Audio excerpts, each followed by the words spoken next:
Hallo Deutsch 2, this is your Chapter 7 Zweite Stufe wrap-up. This will be your review for this section.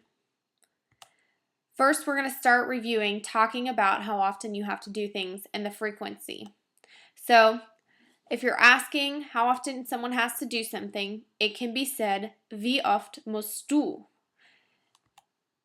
You can change the subject at any time and just make sure the conjugation reflects the change in the subject. Here's your frequency vocabulary. Einmal in der Woche. Remember, we talked that you could enter any number before the mal. So, zweimal, dreimal, viermal, and so forth.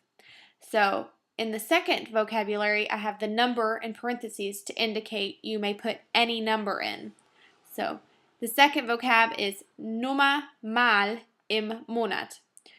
So, in der Woche, in the week, im Monat. Please note that it's in der Woche and im Monat. We also have immer, which is always, oft is often, manchmal is sometimes, nie is never, und jeden Tag is every day. Word order when using time expressions. You can have A, in questions, it's the conjugated verb, then the subject, and then the time expression, and then you may follow with the rest of your sentence. In all other sentences, we also have the inverted word order with the time expression first, then the conjugated verb, and then the subject, and then the rest of your sentence. Also important in this section is the conjugation of the verb können. Können means to be able, and it is a stem-changing verb. Here's your conjugation. Ich kann, du kannst, sie es kann, wir können, ihr könnt, sie können. Notice that the stem change is only in the singular, and it changes from the ö to an a. The rest of the conjugations in the plural are regular. Asking for and offering help and telling someone what to do. You might ask, Was kann ich für dich tun? Kann ich etwas für dich tun? Possible answers, ja, du kannst, yes, you can, willst du für mich, will you for me? So those do require what you want them to do. And notice that when asking, the subject in these examples is ich, so the verb können is conjugated to agree with the subject ich. So be sure to have your subject and verb agree at all times. In this section, we also discussed accusative pronouns. Here's your chart. First person singular, mich. English equivalent, me. Second person singular, dich. English equivalent, you. Third person singular, ihn, sie, es. Him, her, it. Notice in the third person singular, the only change from the nominative case is the masculine. It changed from to ihn. On the plural side, we have first person plural is uns, English equivalent us.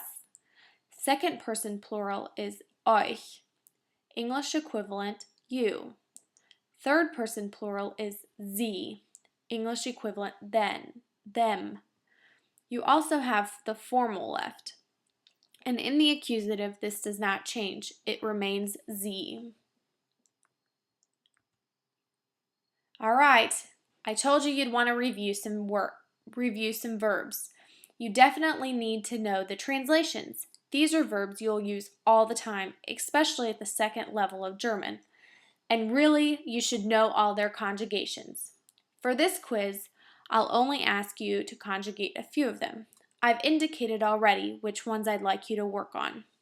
But here's the translations. Mähen, to mow. Mitkommen, to come along. Gehen, to go. Decken, to set. kommen, to come, füttern, to feed, helfen, to help, sein, to be. These should all be familiar to you, and some of them are the verbs that were part of your vocabulary from the Erste Stufe. Next, fahren, to drive, saugen, to suck or vacuum, spülen, to wash dishes, wissen, to know facts, haben, to have, tun, to do, wollen, to want. Then we have sagen, to say, sortieren, to sort, putzen, to clean, müssen, must or have to, regnen, to rain, machen, to do or make, gießen, to water. These should all be reviewed.